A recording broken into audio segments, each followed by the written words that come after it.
to the Performance Cafe. It's great to have you again, and it is another lovely Wednesday morning. And you will see this morning is Wet Hair Wednesday, and that is because I wanted to continue our discussion on the 5 languages of appreciation in the workplace.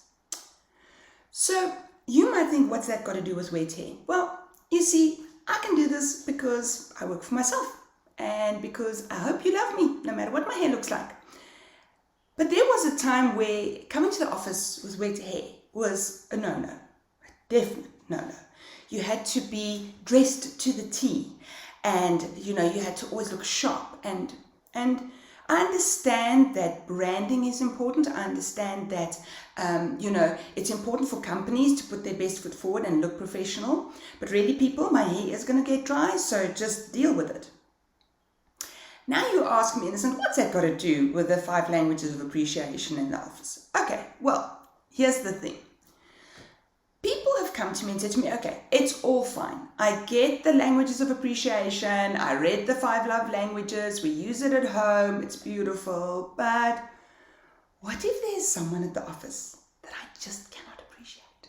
What if there is someone that I really just, no matter what they do, we just don't get along? So this is where wet hair comes in. You see, there are 3 things that I think cause us to not be able to appreciate other people. Firstly, there is a lack of performance, which is probably the biggest issue, right? But the easiest to solve if you think about it. The second is arbitrary rules that someone is just not keeping to.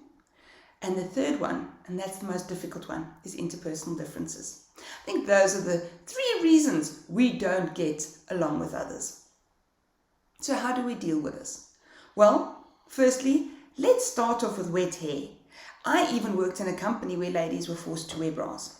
I mean, literally, it was written in the HR policy that you had to have on a certain level of underwear or else you'd be in trouble. Firstly, besides everything else, I'm like, who's going to check up? And how do you monitor that? But, let's set that aside. It's just coffee, you and me. Keep it between the 2 of us. Are there arbitrary policies that people don't adhere to that cause frustration for you? Now, the thing is, let's take a look at what does it mean for a policy to be arbitrary? Well, things like wet hair, what does it matter? Yes, it's written in a rule and people should listen to the rules. But really, if we're going to do that, then, we're never going to question anything. And we also understand that sometimes the status quo can come from the wrong place. It can be archaic, so maybe we can cut people some slack on stuff like that. But maybe discuss with them exactly what is arbitrary and what is not. Like, if it has legal ramifications, please, it's not arbitrary. Hence the wet hair. Are you really going to get agitated because someone pitches up at work every day with wet hair? If it's going to get dry in half an hour, I mean, really? So let's firstly consider the option of wet hair or, similar random measures that are put in place by businesses. Discuss with people what is arbitrary and what is not. What has, for example, if something has legal ramifications, that's not arbitrary. It's never going to be. But if you're working from home, then really the dress code, can slacken up a little bit. It's not the end of the world. Because I think that sometimes we let those little frustrations get in the way of actually appreciating someone. And once we start appreciating them for who they are and what they deliver, maybe we see how that arbitrary rule is maybe not the one thing we're going to keep to. The second thing, and I think according to me actually the easiest to sort out, it's not the fastest, but it is the simplest, is performance issues. Very often, people don't get along in work, especially when there is a level of seniority between the 2, when one is more senior than the other, shall I rather say. The reason for that is because someone is not performing. Performing to what? It's so often that we come across people who say, oh, but this person doesn't perform. Well, actually, as their manager, it's your job to make sure that they do. So, do they understand what they need to do, when they need to do, what the parameters are, what the dependencies are. Because if you cannot appreciate someone and they're not performing, it's because you as a manager is not performing. And so there's that conversation that needs to be had. And you're not going to have one conversation. I find it very interesting when people go, yes, but I've spoken to the person about it.